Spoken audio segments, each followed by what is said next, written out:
Hello everyone, आज बात करेंगे इंट्रांजिटिव वर्ब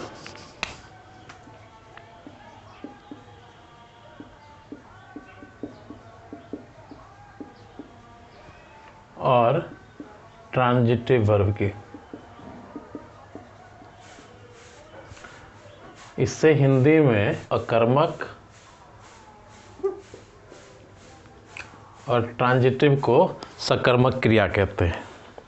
ये होता क्या है, आइए समझते हैं। एक डेफिनेशन अगर हम लें, कोई सेंटेंस है आई पुल्ड। इस सेंटेंस को पूरा करने के लिए हमें कोई ऑब्जेक्ट चाहिए, जैसे आई पुल्ड द स्ट्रिंग या pulled the door. Pulled what का जवाब देगा, तो इसका मतलब क्या होगा, ये ऑब्जेक्ट हो गया। तो जैसे यदि हम खाली आई पुल्ड की बात करें तो इस सेंटेंस से कोई सेंस कंप्लीट नहीं होता है। तो सेंस को कंप्लीट करने के लिए जो ऑब्जेक्ट चाहिए उसे हम ट्रांजिटिव वर्ब कहेंगे। तो इसका डेफिनेशन क्या हो जाएगा, when the verb required an object to complete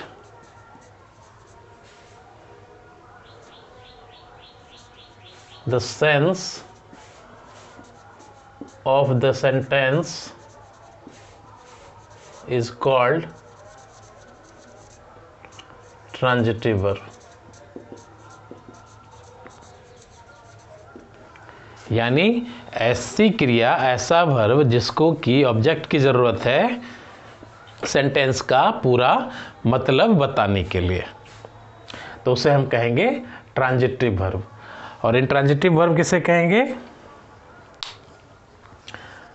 ऐसा sentence when the verb doesn't require any object to complete the sense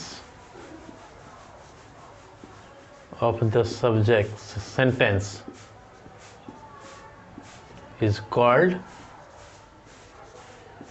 intransitive verb।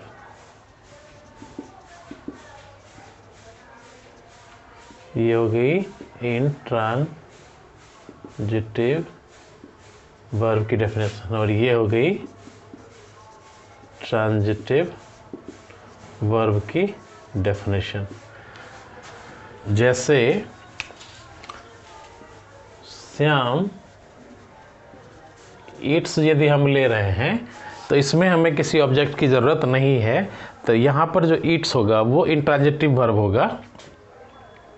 और इस केस में आई पुल्ड जहाँ पर है तो इसमें से हमें सेंटेंस को पूरा करने के लिए वर्ब ऑब्जेक्ट की ज़रूरत पड़ती है, तो इसे हम ट्रांजिटिव वर्ब कहेंगे। जहाँ पर कि ऑब्जेक्ट का जगह खाली हो, उस तरह का वर्ब जो है ट्रांजिटिव वर्ब कहलाएगा। जहाँ पर कि वर्ब को किसी ऑब्जेक्ट की ज़रूरत नहीं है सेंटेंस का मीनिंग पूरा करने के लिए, उसे हम इंट्रांजिटिव वर्ब कहेंगे।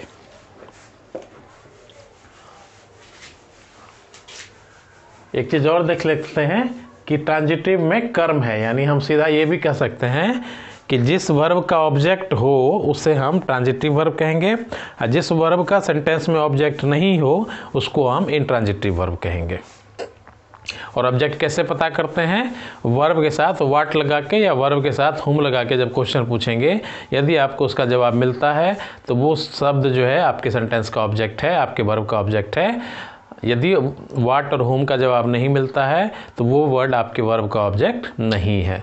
और जिस सेंटेंस में वर्ब का ऑब्जेक्ट है वो वर्ब ट्रांजिटिव वर्ब कहलाएगा, और जिस सेंटेंस में वर्ब का ऑब्जेक्ट नहीं है वो वर्ब इंट्रांजिटिव वर्ब कहलाएगा। स्पष्ट है।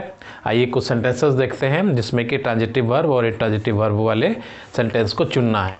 कौन सा ट्रांजिटिव वर्ब है और कौन सा इंट्रांजिटिव वर्ब है। आइए सेंटेंस में देख लेते हैं कौन सा ट्रांजिटिव वर्ब वाला सेंटेंस है। He goes to school every day, तो गोज वाट का आपको जवाब नहीं मिलेगा, और ये सेंटेंस जो है ही गोज बिना किसी ऑब्जेक्ट के ही पूरा हो जाएगा, तो इसलिए इसको हम इंट्रांजिटिव वर्ब कहेंगे। अगला सेंटेंस हिंदी हो गई उसकी, वह रोज स्कूल जाता है। वी आर कमिंग सून, हम लोग जल्दी आ रहे हैं, तो यहाँ पर भी वी आर कमिंग पूरा हो जाता है विदाउट ऑब्जेक्ट, तो ये हो जाएगा intransitive verb. She reads the book, reads word का जवाब मिलता है, तो ये आपका हो गया transitive verb. She reads intransitive verb. इसकी हिंदी हो गई, वह जो है किताब पढ़ती है। सी रीड्स द बुक, वह किताब पढ़ती है। सी रीड्स, वह पढ़ती है। सी रीड्स स्लोली, तो यहाँ पर भी जो रीड्स है, रीड्स वर्ड का नहीं मिलता है, स्लोली जो है वो एडवर्ब है, तो रीड्स आपका यहाँ पर इंट्रांजिटिव वर्ब होगा। वह धीरे धीरे पढ़ती है। She reads in 10th class, reads word का जवाब यहाँ भी नहीं है, तो सी रीड्स की जो सेंस है वो बिना इसके भी पूरी हो जाती है, तो यहाँ पर भी रीड्स जो है वो इंट्रांजिटिव वर्ब ही होगा। His father teaches him Hindi, तो टीचेज व्हाट और टीचेज होम यदि आप करेंगे तब आपको यहाँ पर दोनों का जवाब मिलता है। इस हिसाब में ये जो है टीचेज ट्रांजिटिव वर्ब होगा। His father teaches in the morning, यहाँ पर जो है टीचेज आपका इंट्रांजिटिव वर्ब होगा, क्योंकि टीचेज व्हाट या होम का जवाब आपको नहीं मिलता है। तो इसकी हिंदी होगी, उसके पिता उसे हिंदी पढ़ाते हैं। His father teaches in the morning, उसके पिता उसे सुबह में पढ़ाते हैं। Do they walk in the morning, क्या वे लोग सुबह में टहलते हैं। यहाँ पर वॉक जो है वो आपका इंट्रांजिटिव वर्ब है। Birds fly in the sky, birds fly का ही सेंस अपने आप में पूरा हो जाता है, इन द स्काई की ज़रूरत नहीं है, अगर नहीं भी डालेंगे तो इसलिए ये इंट्रांजिटिव वर्ब है। ही इज़ फ्लाइंग काइट, तो फ्लाइंग वर्ड का जवाब आपको मिलता है, इसलिए ये हो जाएगा transitive verb. He eats 4 times a day, Yeats word का जवाब नहीं है, ऑब्जेक्ट नहीं है। ही ईट्स की जो मीनिंग है वो आपको बिना इसके भी पूरी हो जाती है, तो इसलिए ये कहलाएगा इंट्रांजिटिव वर्ब। तो उसके पहले की हिंदी हो गई, चिड़िया आकाश में उड़ती है, वह पतंग उड़ा रहा है। He is flying kite. He eats 4 times a day, वह दिन में 4 बार खाता है।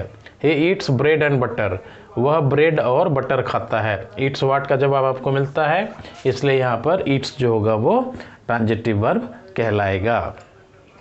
आई होप आपको ये समझ में आया होगा। आगे कुछ सेंटेंसेज और लेते हैं। इट कैन नॉट ईट, यह किसी छोटे जानवर के बारे में बात कर रहा है, या नहीं खा सकता है, तो ये हो गया इंट्रांजिटिव वर्ब। ईट का, ईट वर्ड का जरूरत कोई जवाब नहीं है। Does he know your name, क्या वह तुम्हारा नाम जानता है। नो व्हाट, योर नेम का जवाब आपको मिलता है, इसलिए ये हो गया ट्रांजिटिव वर्ब। क्या वह तुम्हारा नाम जानता है। She knows everything, knows what, knows everything, तो यहाँ पर नोज हो जाएगा ट्रांजिटिव वर्ब, वह सब कुछ जानती है। She lives in a city, lives word का जवाब नहीं मिलेगा, इसलिए ये ऑब्जेक्ट नहीं है, इसलिए कहलाएगा intransitive verb. What is she doing in the room, doing what का जवाब नहीं मिलेगा, इसलिए यहाँ पे ऑब्जेक्ट नहीं है, तो डूइंग जो है इंट्रांजिटिव वर्ब कहलाएगा। वह कमरे में क्या कर रही है। He request us to help him, उसने हम लोगों से मदद, वह हम लोगों से मदद, हम लोगों से रिक्वेस्ट करता है, तो यहाँ पे रिक्वेस्ट व्हाट, रिक्वेस्ट होम का जवाब आपको मिलता है, इसलिए ये आ जाएगा आपका ट्रांजिटिव वर्ब में request. Please don't beat these poor beggar, तो बीट व्हाट या बीट होम यदि आप करेंगे तब आपको जो आपका ट्रांजिटिव वर्ब कहलाएगा। बीट होम का जवाब आपको मिलता है, तो गरीब भिखारी को मत मारो। तो ये हो गई आज की वीडियो की कंटेंट, मतलब आज के वीडियो में बात हुई इंट्रांजिटिव वर्ब और ट्रांजिटिव वर्ब की। अगले वीडियो में बात होगी एडवर्ब की। तब तक के लिए आप सभी को चंदन कुमार का नमस्कार।